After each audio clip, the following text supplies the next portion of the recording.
he has authored around, or nearly 400 publications,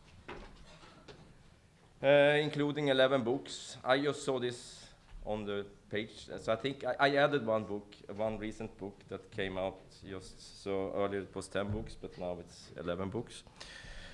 And has made important contributions to statistical theory and methodology, particularly in causal inference, but in many other areas as well, especially to missing data. He has so many awards and honors, so I will not mention anyone to sort of leave out some, so that someone will feel that I neglect it. So Rubin, Professor Rubin, has been for many years one of the most highly cited authors in mathematics in the world, ICE Science Watch, as well as in economics. And I just Googled him, and he has more than 200,000 citations. So it's a really pleasure to have Donald Rubin here as a speaker today. So please welcome.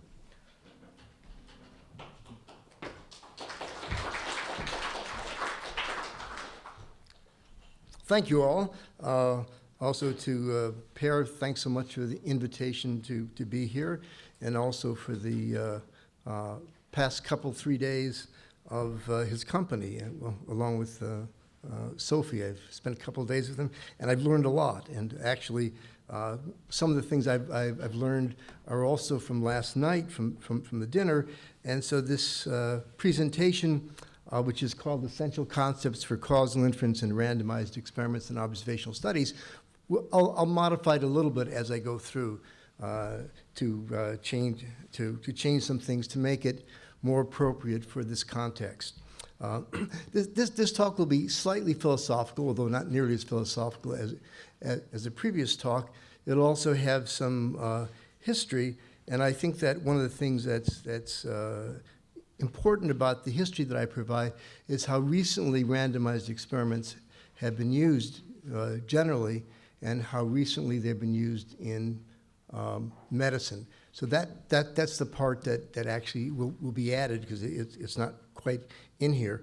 Now, I think they were all quite influenced by experiences that we had when we were kids, and people and fields that we admired.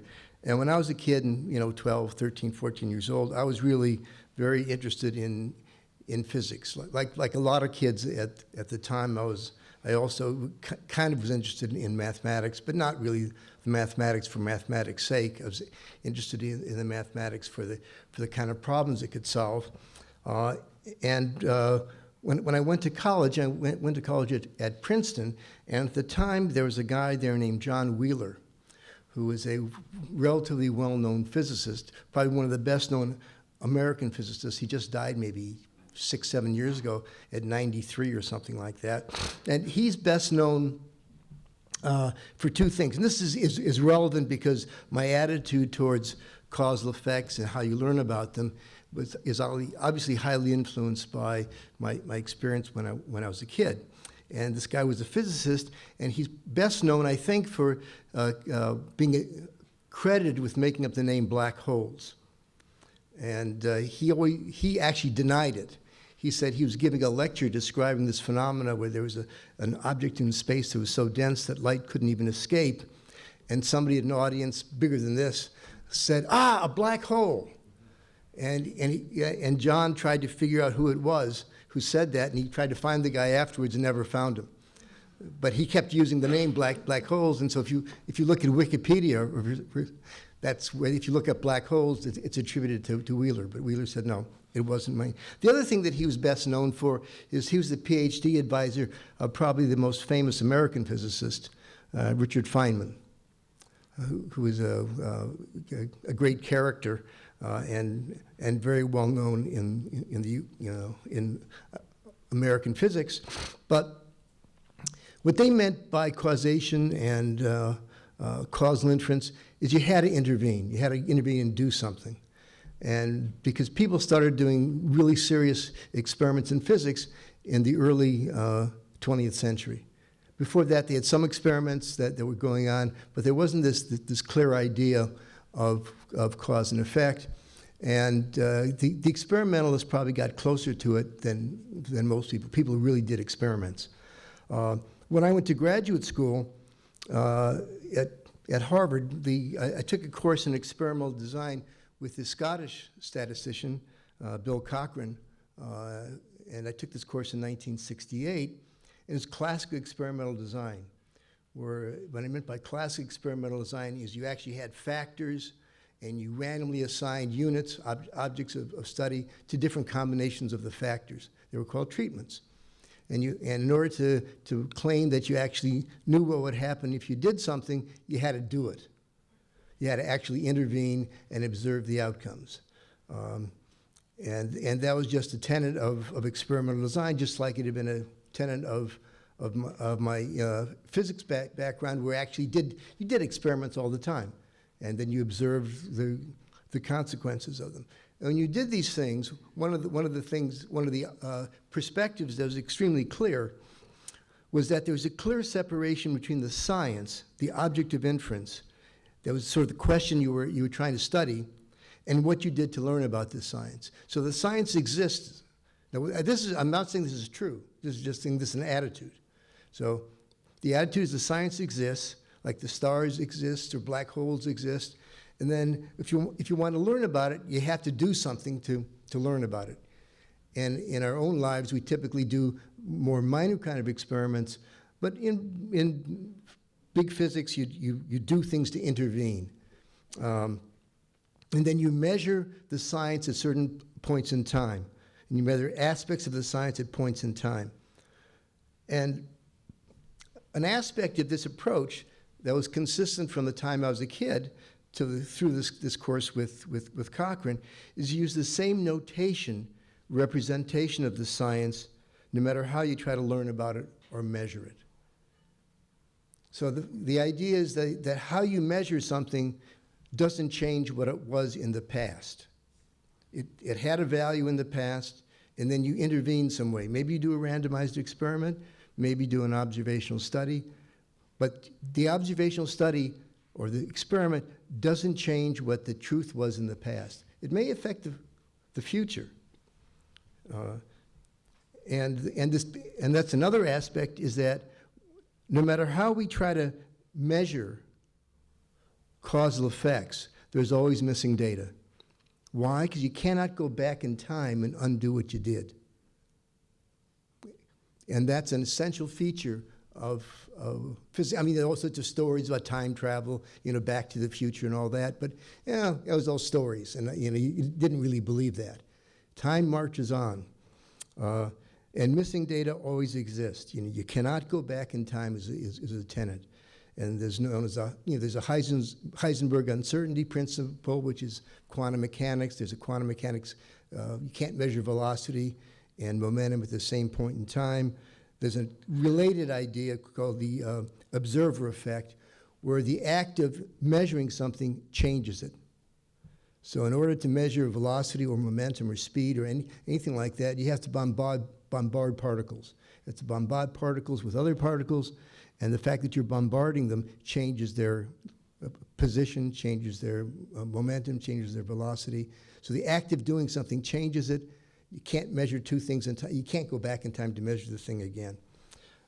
So these things are always sort of obvious to me as sort of tenets of causality. So if I want to find out whether taking an aspirin makes a current headache for me go away, I'm wondering about what the quality of my headache will be in 2 hours if I take or if I don't take the aspirin.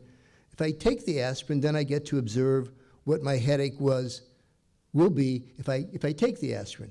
I can't go back in time and untake the aspirin and measure my headache in 2 hours without the aspirin. So at the individual level, you can never measure causal effects. In fact, it's difficult to even estimate them. So that's just a fact of life. And this was sort of obvious in my education. And now we'll get to what I call as essential ideas of causal inference.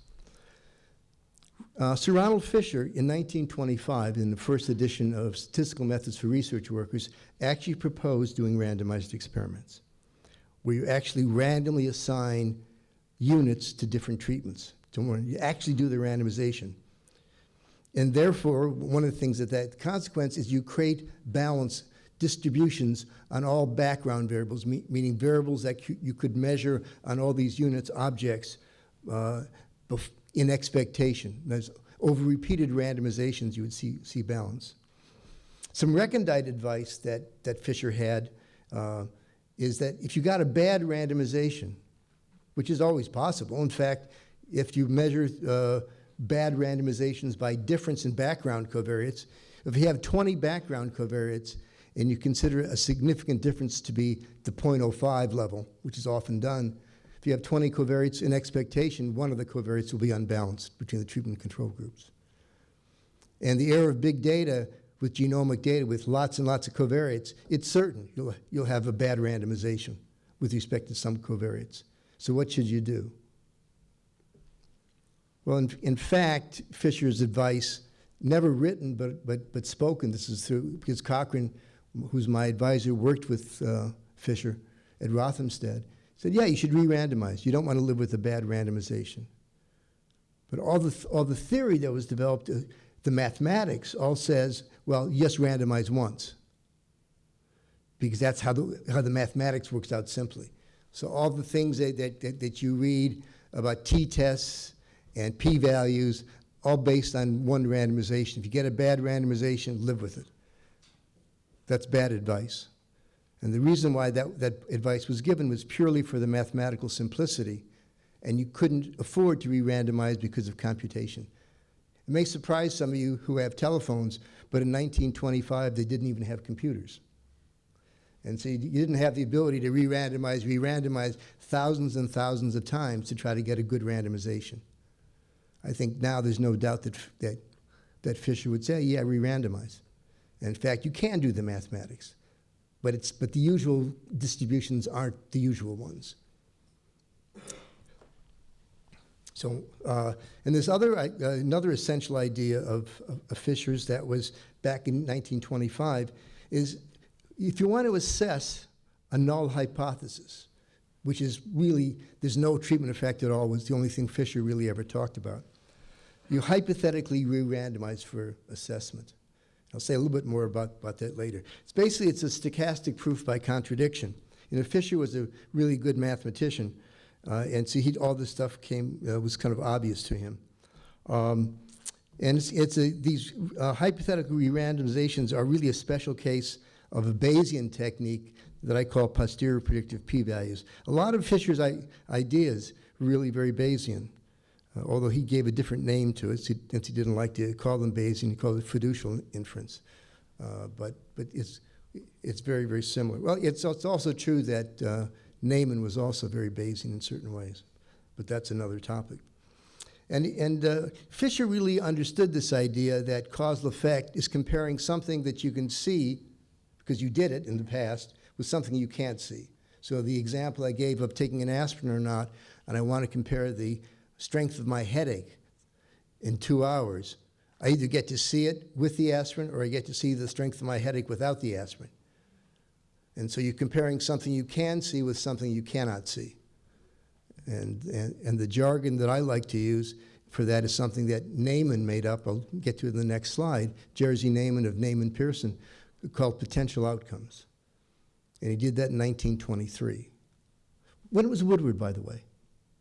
The book is 2003. I think 2003 is after Neyman and Fisher, it sounds like. So these ideas of you needing intervention go back to Wheeler and Michelson, Morley, and all the physicists in the early 20th century. So it's a standard idea that goes back a long way. And in fact, these idea of potential outcomes, which these comparisons between things go back notationally to Neyman in 1923.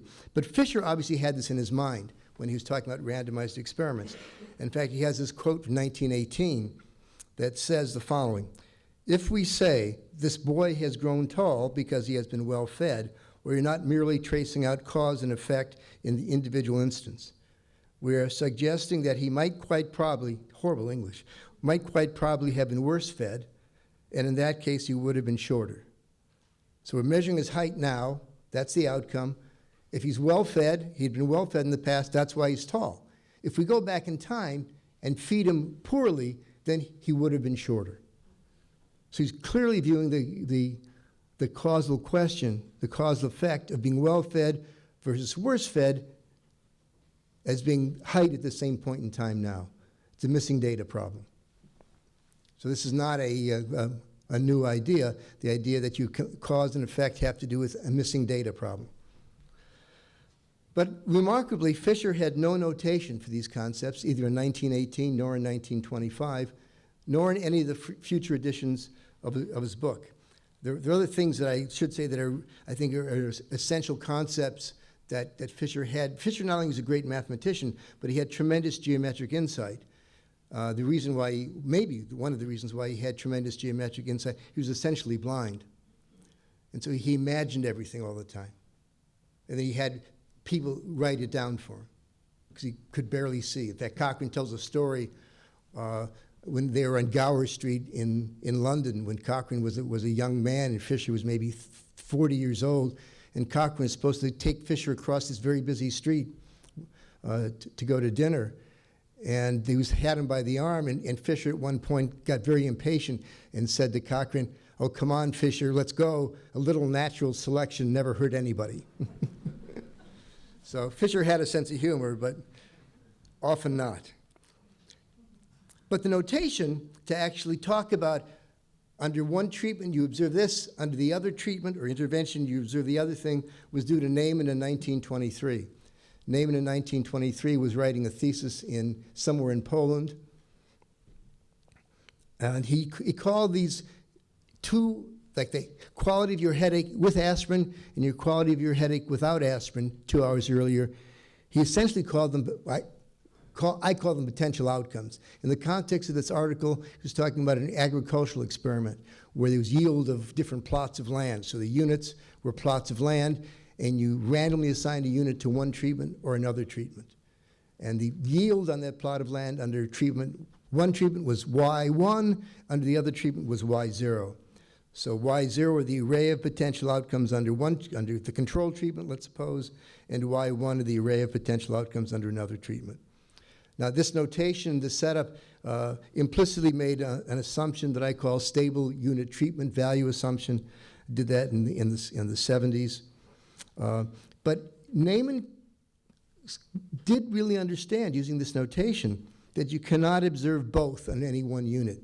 You cannot observe the yield under a control fertilizer and on the same plot as the yield under a new fertilizer under at the same unit at the same point in time. So he realized that there's a missing data aspect to it. Yeah. So that's the same as the Heisenberg uncertainty principle, the observer effect. So no big deal. Well, maybe it is a big deal, but all these ideas were sort of in the air in the early 20th century. They were there. They didn't just arise because I wrote about it in the 70s or something like that, or George Box wrote about it, or other people. It was around. It was in the air. A second essential idea of Neyman is that you should evaluate the operating characteristics of procedures over the randomization distribution. That you should imagine repeated randomizations and see what would happen. That's where the words unbiasedness come from. Unbiasedness means over all the randomizations, you'll get the right answer. This it came to be known as Neyman-Pearson theory of operating characteristics. But the ideas, obviously, of Neyman were there in 1923. Actually, it's interesting to read this stuff. When you read it in the original, obviously Fisher wrote in English in 1925 and even in 1918. Neyman wrote in Polish, but this was translated by some people at Berkeley in 1991. You can read it in Statistical Science. Like a lot of old mathematics, it's really awkward to read, but it still is interesting. So that's another key. So one of the key ideas of contributions of Neyman was the notation, explicit mathematical notation for this. And as far as I can find out, this is the first use of notation. Philosophers didn't have it. Even the experimentals didn't have it. Certainly Mill didn't have it. Fisher didn't have it, but Neyman had it in his thesis in 1923. The explicit notation for these potential outcomes, which became standard after Neyman introduced it, became standard in all classical textbooks on experimental design, and eventually became standard even in economics, now in medicine. A little late, but the guys eventually got there, and I'll get to that in a minute why. Now, another essential point of Neyman's contribution is he worried about what's called non-additive causal effects. So the difference between Y1 and Y0 on one plot may be different from the difference between Y1 and Y0 on the other plot.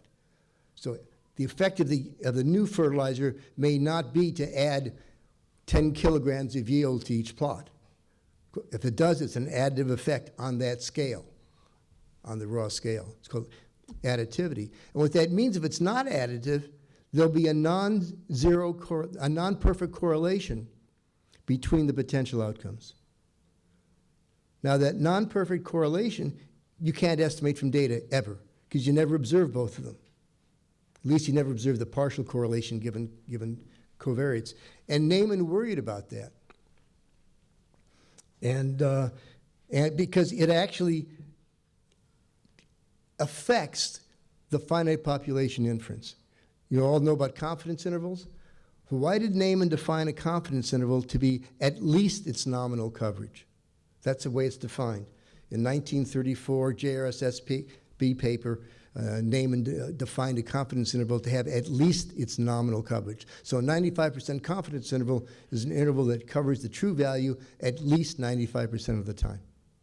He did that because he knew in 1923 that you can't get exact coverage. Even asymptotically, even in big samples, you can't. That was an important idea that I think is also basically forgotten in current literature. It's coming back. So people now recognize the importance of this insight. So there were lots of contributions that Fisher made, primarily the idea to randomize and the idea of re-randomizing if you have a bad randomization, and the idea of doing hypothetical re-randomizations to get significance levels, p-values. Neyman had this idea. He had the notation, which is a fabulous contribution. The idea to evaluate operating characteristics, that led to all the Neyman-Pearson stuff. And then the role of non-additive causal effects. But this method that was used and took over experimental design completely had no effect on the way observational studies were analyzed. They didn't use potential outcomes. They didn't use the insights from randomized experiments. So if you read the literature in epidemiology, econometrics, economics, there's no use of this at all. Even the recent economists like Heckman, when he writes in the 80s, didn't use it. And he claims, well, it's Roy's model. And if you read Roy, it's not there. In fact, it wasn't in any of the economic literature. And that's why the use of these potential outcomes and in certain extensions of it became known eventually, and there's a literature on it called Rubin's causal model, RCM, because it always seemed obvious to me, just like the idea of you can't go back in time seemed obvious to me. These ideas seemed obvious to me, and I was reading all these experimental design books that Cochrane used, and they always talked about potential outcomes, potential yields, and yet they were never there. They never used them when doing epidemiology. Smoking and lung cancer is a good example. Cochrane was on the Surgeon General's Committee, U.S. Surgeon General's Committee, that wrote the 1964 Surgeon General's Report on smoking and lung cancer, which came up with the fact, yeah, there have been no experiments, still no experiments, randomized experiments that have demonstrated any effect of smoking on lung cancer. Smoking on other kinds of cancers in dogs and rats and stuff, but lung cancers apparently take too long to develop. You know, most rats and dogs don't live to 50, 60 years old, or 40 years old even. When do most people develop lung cancer who are heavy smokers? 50s, 60s, 70s. They've been smoking for 50, 60 years sometimes. It takes a long time for lung cancers to develop. Animals don't live that long. Tortoises do, It's tough to make a tortoise smoke. So they don't do it. So with this contribution, this one paper, it's a sequence of papers that I wrote in the 70s, and they're all using this perspective of potential outcomes in non-randomized studies to find causal effects. This was obvious to me because remember what I said about physics. Science exists, and what you do to learn about the science doesn't affect what the science was in the past. The past existed, you learned about it, and then you learned what interventions do, but they don't change the science. And so potential outcomes, and to me, just define causal estimands, quantities to be estimated in causal inference in all situations, not just in randomized experiments. It's kind of remarkable to me at the time when I wrote this. I said, it's so strange to me because I was doing education and psychology experiments, and a little bit in economics, and none of the econometricians, none of the epidemiologists used this potential outcome notation in the context of non-randomized studies. So, for example, you read the Surgeon General's report, there's nothing in there about that. It's all doing regression, where the outcome variable is a variable and the treatment intervention is an indicator variable in the regression. Could be a logistic regression, could be a probit regression, could be an ordinary least squares regression, but it's all done by regression. And in fact, when I started doing this in the 70s, Neyman disagreed with me. I was fortunate enough to, in the mid-late 70s, I had a visiting appointment at the University of California, Berkeley, where Jerzy Neyman was retired, but they put the visiting faculty and the retired faculty on the same floor in Evans Hall. It was a great experience because I got to go to lunch with him all the time. Great character, right? European charming guy, chain smoker. So was Bill Cochran. Even when he was on the Surgeon General's committee, he was a chain smoker. In fact, I remember being at faculty meetings at Harvard as a visitor in the 70s. Faculty meetings full of smoke. Everybody was smoked. That changed in the 80s, that's for sure. So when I had these discussions with Neyman in the 70s, he said, it's too speculative to talk about causal effect without randomized experiments. And that always puzzled me because we've made lots of success, flying airplanes and stuff before we did randomized experiments. Not jumping out of airplanes without a parachute, as our previous speaker mentioned. We learned lots of stuff. We learned about arsenic and other sorts of stuff. We didn't need randomized experiments to learn about that. So you don't really need randomized experiments if the effects are big enough and obvious enough.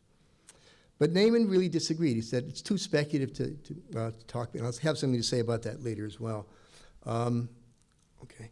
A second contribution of this series of papers, besides using this Neyman's notation that he only thought should be applied in randomized experiments to talk about cause and effect in all situations, was an assignment mechanism.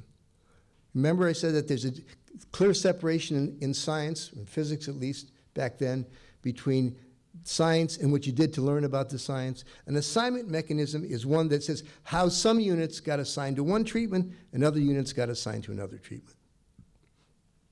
So why some potential outcomes are missing and some potential outcomes are not missing. That's all it's saying. And so I said you need an assignment mechanism for causal inference, whether it's a randomized experiment or not. And notationally, this probability of W is a vector, column vector of indicators, who got treatment, who got control. X are background variables, covariates, age, sex, race, things like that. Y0 are the potential outcomes under treatment. Y1 are the potential outcomes under control. So you condition what you're going to get on covariates and the potential outcomes. And if it's unconfounded, what does it mean? I hate the word confounders because whether something's a confounder or not completely depends upon context. And so this is saying an assignment mechanism is confounded if it depends upon the potential outcomes.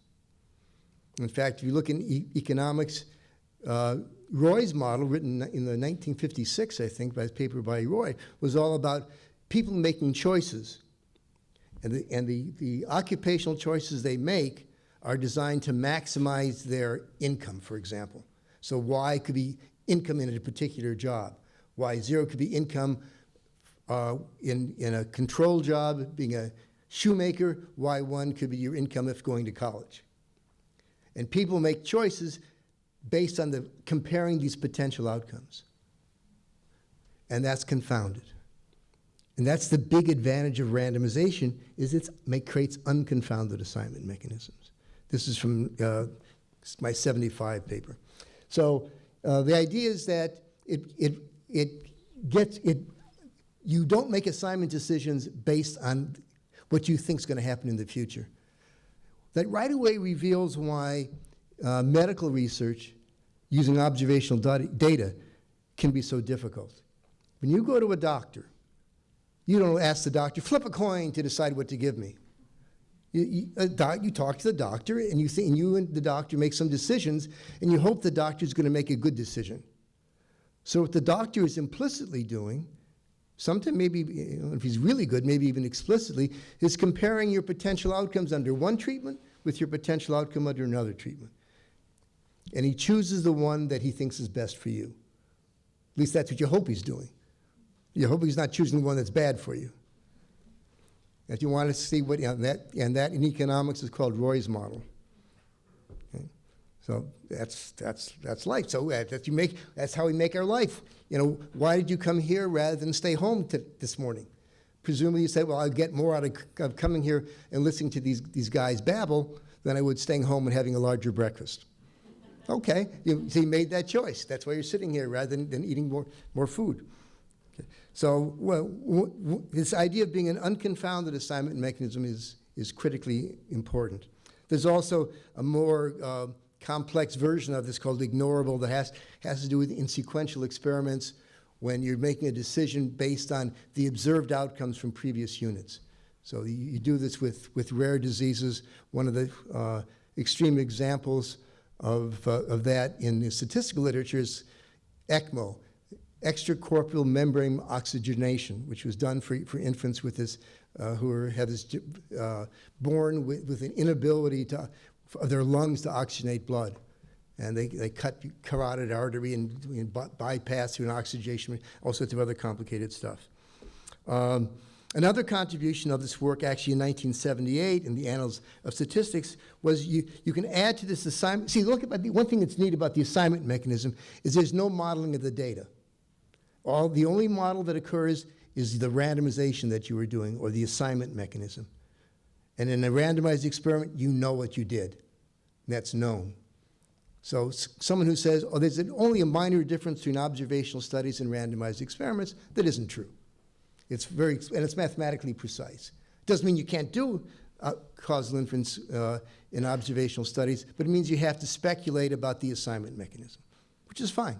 I do that a lot. People do that a lot. The whole instrumental variable world does that a lot. Sure, that's okay. But you have to be explicit about it. But there's no model on the data. There's no regression model here. There's nothing to do, there's no multivariate normality, there's no multivariate t, there's no logistic distribution. What Bayesian inference does is puts a model on the science, on the things that are being conditioned on in the assignment mechanism. So the covariates and the potential outcomes. Once you do that, you have tremendous flexibility to do many more things. So I think there's a tremendous advantage of that. And Per and I've actually talked about some of those things over the last few days, and I hope that we get the chance to work together on that in the registry data. So the potential outcomes approach to causal inference, and this is the simplest setting under the stable unit treatment value assumption, is that W1 indicates an active treatment, and W0 equals a control treatment, and you have n units. The units are the rows, and you have two possible treatments, 0 and 1, and the potential outcomes are just listed there. So this is the science that you'd like to learn about. So you have Y1, the outcomes of exposed to active treatment, Y0, the outcomes of exposed to control treatment. And the causal estimands are things like the individual causal effects, like for the first unit, the difference between Y1 and Y0. Could be the average of all those, the average causal effect. Could be the median causal effect. In a lot of policy studies, it's more interesting to try to estimate a median causal effect, like a tax policy on selling price of houses. Where have you ever seen house prices compared with average cost of a house? Almost nobody does that. They talk about median prices. It's perfectly fine to do that. Why isn't that part of the statistical or economic literature? The math is hard, becomes harder and trickier. It could be 25th percent. Some of these percentile regressions, quantile regressions, try to get at that, but they get at it in a really clumsy way. But you can look at median causal effects or 25th percentile causal effects, 25th percentile of the individual causal effects. What you'll notice, in order to estimate those things, you have to worry about the correlation between Y1 and Y0. Neyman's concern in 1923 with additive causal effects. And I'm doing this historically because I think it's important to have an appreciation of where ideas come from. And I'd be perfectly happy to find out that I'm wrong on the history. I've been looking for close to 50 years to find better history. And if I'm wrong, if John Stuart Mill did it before, I'd like to know. But I don't think so. The fundamental problem facing causal inference is this thing I've kept emphasizing, that for each unit, you observe only Y1 or Y0, and the other one is missing. And here you come across this really interesting idea. If you randomly assign active versus control treatment, you get a representative sample of Y1s, the check marks under Y1, and you can get to compare that with the representative sample of Y0s. If you have a random sample of something, it represents the whole column. That's sort of obvious, isn't it? And people were doing random sampling in some sense way before 1922 or 23 or 25. And people who did gambling, they understood lots of this stuff. But they never proposed doing randomization, as far as I can see. Again, I'd like to know if I'm wrong. Did Gauss do it? Laplace do it? I don't think so. They knew all about gambling. You knew about the probability you'd get a flush in a game of poker, or four hearts in a row, and just drawing cards at random. They knew all about probability, but they never had the idea of randomization. And in fact, I've looked hard to find the first person who proposed using randomization of any kind. Well, Neyman did something in 1923. But you look at Neyman, in fact, you ask Neyman, why don't you get credit for inventing randomized experiments rather than Fisher? Because I think 1923 is before 1925. And but in his biography, he says, oh no. When I wrote my 1923 paper, I was just doing the mathematics. I didn't understand that the mathematics was telling me to do something. Fisher was the first to have that idea, and they hated each other at the time. By the 1940s, they hated each other. Yet Neyman says that was Fisher's idea, and it's one of Fisher's most brilliant ideas. He's the only one that proposed randomization. He was the first one to propose actually physically randomizing. I didn't do that. I was just fooling around with the mathematics. There's something from physics that reminds me of that, which is Lorentz equations that occur in relativity. People looked at Lorentz equations before. Okay, it's sort of a curiosity, that speed of light, and they knew the speed of light was sort of finite from Michelson-Morley experiments earlier. So why did Einstein have that insight that it's actually telling you about the speed of light is a limiting factor? He was working in the Swiss patent office. What was he trying to do? Was he trying to do math? Trying to do physics theory? He's trying to coordinate all the clocks, the train clocks, in Zurich and Basel, to all go click at exactly the same time. And the time to transmit from Basel to Bern to Lausanne was important. Are they going to exactly the same time? And he was worried about that. That's why he started worrying about relativity. Because it takes time to transmit. So, why did I put down Gossett? Well, Gossett was writing things also in 1918. He has a paper where he said, if the plots had been randomly assigned in an experiment, in an agricultural experiment, then the expected value of mean squares would be something. So there are lots, it was in the air. This idea of doing randomized experiments was sort of in the air, but Fisher was by far the first, as far as I know, the first to ever pick up on it and say, you should actually do the randomization. The math is telling you to do something, do it. And I think Neyman would have certainly known if somebody else had done it before Fisher. And so, and when I talked to him, he nodded, and he didn't. He said, no, as far as he knows, Fisher was the first one to ever do. That's something like writing down this assignment mechanism and having it as a function of the potential outcomes. That's kind of a flaky expression in some sense, because something you're going to do now, assign treatments, can depend upon things you've observed in the past, but also can depend upon things you can observe in the future. So this assignment mechanism, where to put it? Probability of W given X, Y, and the potential outcomes is sort of a flaky thing. See, no one ever wrote it down before, I don't think. If somebody did, I'd love to know. But it's something where the assignment of treatments can depend not only on something you can see in the past, but it can implicitly depend upon something that you can't see until the future, these potential outcomes in the future. But that gives you the key tool to do all of this stuff formally and mathematically. Why this guy, is it that name, it looks like it's Pierce misspelled. It's not. It's pronounced Peirce.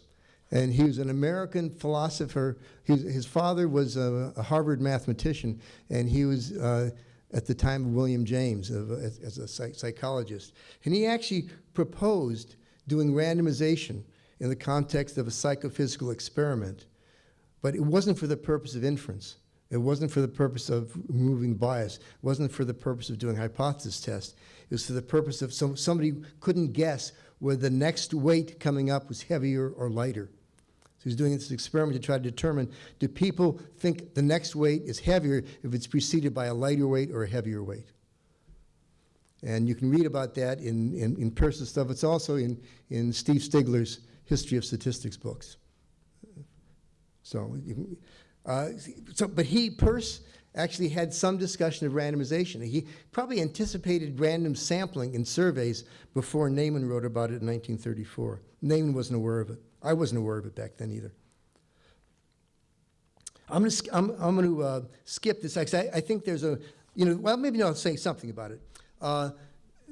There's the way all the epidemiologists and economists from forever dealt with causal inference. They use ordinary least squares, for example, or logistic regression, where they lost the potential outcomes. They replaced the fact these graphs do the same thing. When you write a graph with the outcome y, what is it? Is it y under treatment or is it y under control?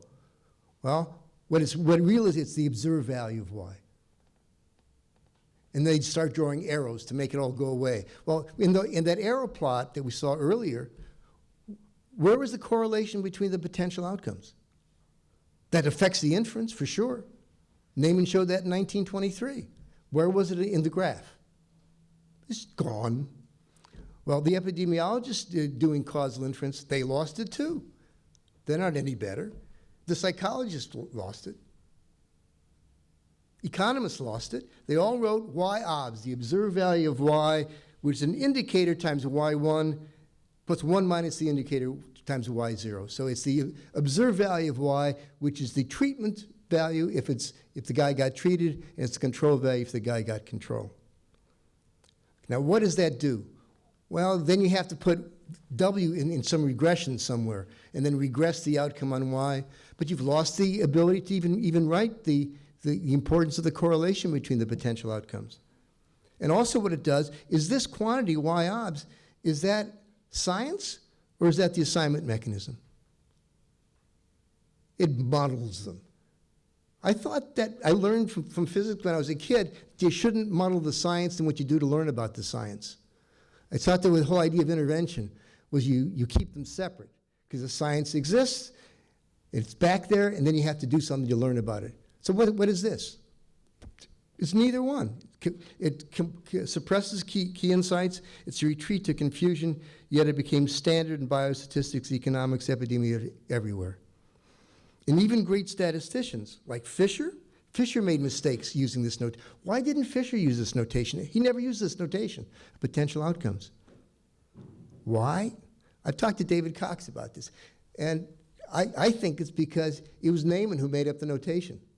And Fisher hated Neyman, so why use Neyman's notation? They never referred to each other. In referencing, they never. So Fisher never used it, and he made mistakes. And he made the mistakes in statistical methods for research workers from 1925 and on, and even in design of experiments. And the mistakes he made were something that still plagues psychology and medicine: indirect effects, mediation, moderation, whatever you call it, which is totally confused and still is totally confused in psychology and most medicine. And it's confused because of these graphical displays, which totally muddle it in general. But this horrible notation that was totally confused became standard in biostatistics, economics, epidemiology, everywhere.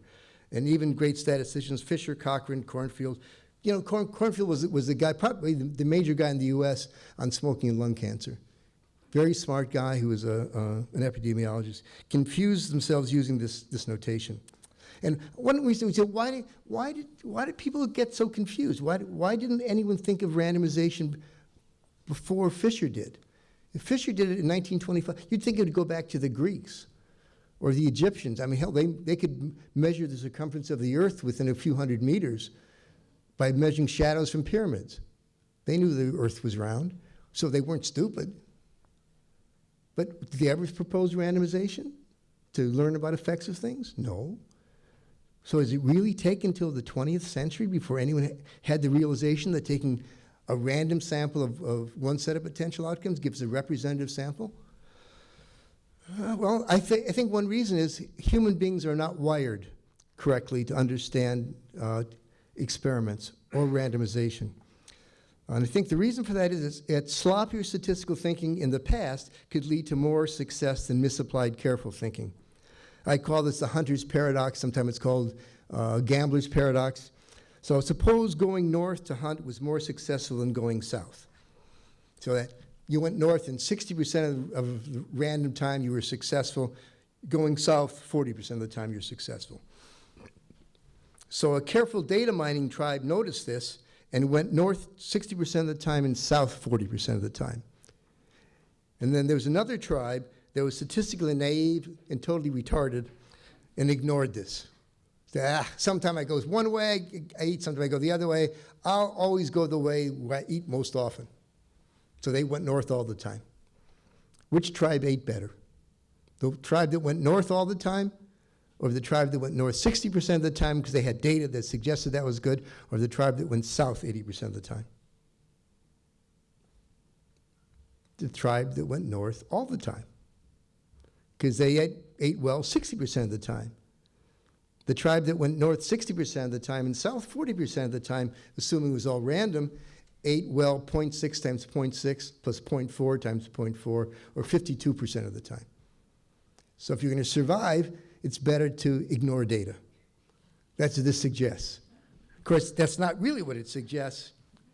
What it suggests is you better differentiate between data and loss functions, how you use the data. So if you have any decision theory and you get the right answer. Because you have the data and you make a decision. And that's why it's called, something called the gambler's paradox. If red comes up more often than black, bet red 100% of the time. And you'll do better. So this ordinarily square style that came to dominate economics, work in political science, work in psychology, work in education, sociology, all the social science field, and medicine, was bad because it buried these crucial issues, like the role of additivity. The inherent missing data issue is lost using just y-obs, and there's no longer any need to impute the missing y-obs, the missing y-I miss, the missing value of it, and therefore the things to estimate must be parameters in the model, because I've got to estimate something. And if I have all the data, then there's nothing missing, so I must make up parameters. Well, what are parameters? They don't exist. Potential outcomes exist. They're real objects of inference. But what's a regression coefficient? or logistic regression coefficient, or a hypothetical mixed effect parameter model. You know, all this nonsense is just hypothetical. They're devices to get answers. But they became the object of inference. You know, odds ratios and stuff. And led to all sorts of asymptotic silliness and sloppy mathematics. They lost the distinction between finite and superpopulations, and the emphasis turned on analysis and estimators rather than study, design, and estimands. And basically, how much time do I have, Per? 25. Okay, great. And why did ordinary least squares style become so dominant? And I really think it's because of computational limitations in the past. And basically, I'm saying here, don't fall into the trap. So retain the potential outcomes view. I think it was a terrible influence on the way observational studies were treated. It muddled the difference between association and causation. Causation is distinctly different because you're explicitly comparing these potential outcomes. You're not just looking at associations. An example of that is what's called case control studies, which became a staple of much of epidemiology, because both YI-OBS, the observed value of an outcome, dead or alive, and WI, the treatment indicator for treatment versus control, were both dichotomous. So logistic regression sort of works either way. But again, you don't have any YI miss. And the idea of having these assignment mechanisms that create missing data, or sampling mechanisms, they're both lost. So here's a quote from Cornfield in 1959 that was reprinted in a Statistics and Medicine article, I think just last year.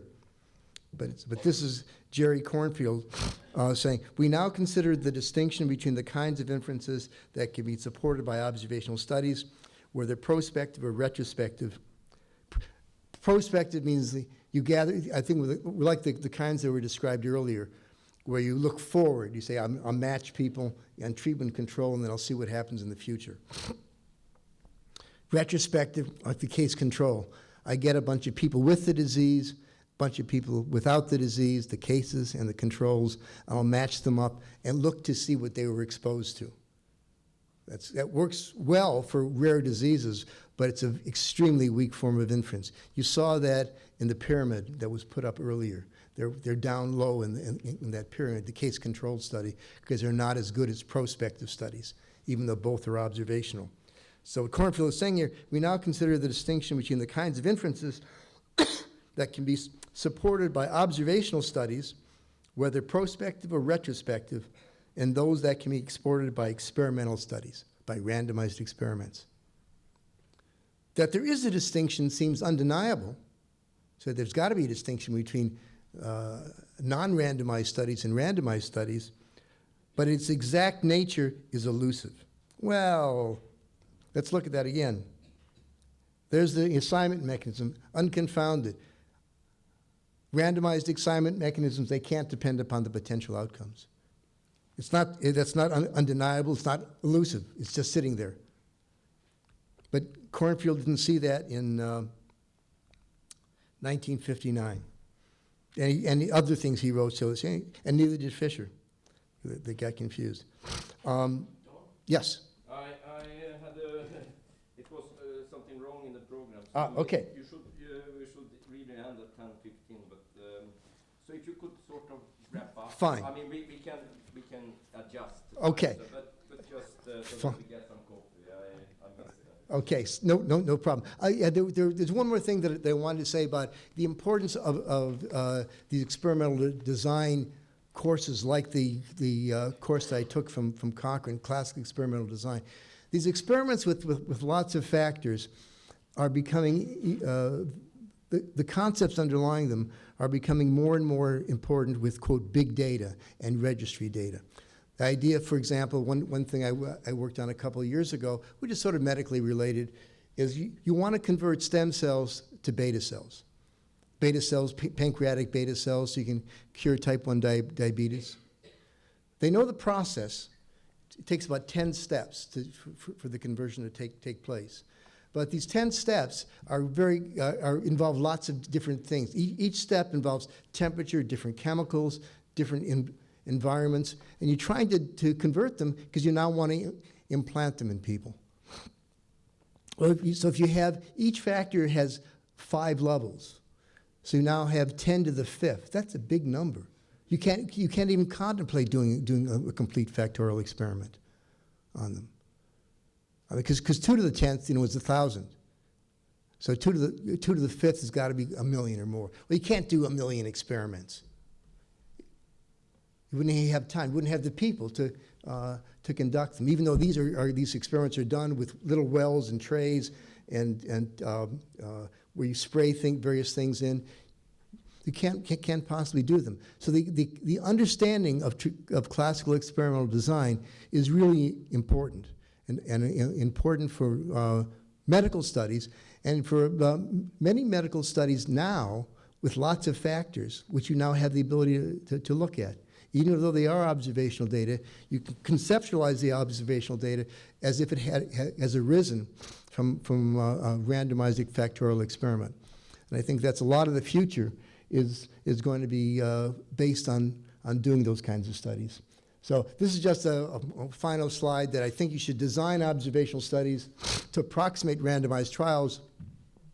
And one thing that you should do, which is what Per and I have talked about, is to, if you can include some randomization through randomized encouragement, it has a tremendous advantage. And this randomized encouragement design actually has an old history because it can be tied into this idea of instrumental variables. And instrumental variables is a great idea in economics, although the method of analysis is terrible. It's pedagogically wonderful, but the statistical properties of the methods of analysis are awful. So you should maintain ideas from the past that are really important, but lose the old techniques, because many of them are based on what you could compute on the back of an envelope. And we have computers now that can do many things for you, so you should take advantage of that. Thanks very much.